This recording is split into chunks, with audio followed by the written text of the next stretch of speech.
Welcome to Sweet Life Beat Life. We hope this video helps. You begin by verifying your phone supports Esim and is unlocked. This matters because carriers restrict changes on locked devices. Next, back up any carrier profiles and note the current number so you can restore if needed. Once done, open the carrier app or account portal and locate the Esim management area. Make sure you have your account ID and the QR code or activation code on hand, because you'll need them to authorize the number change. You now remove or edit the existing Esim profile. Do this only after backing up, since removal can deactivate service. Then scan the new QR code or type the activation code exactly as provided.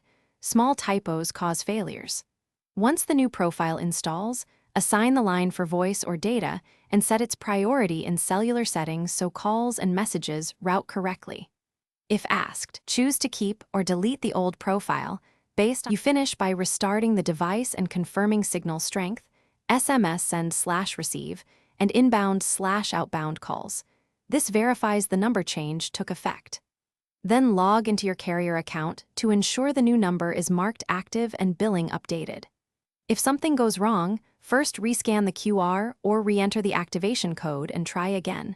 If that fails, contact carrier support and provide your account ID and activation reference so they can reprovision the Esim quickly. Thanks for watching. Consider subscribing if we helped you.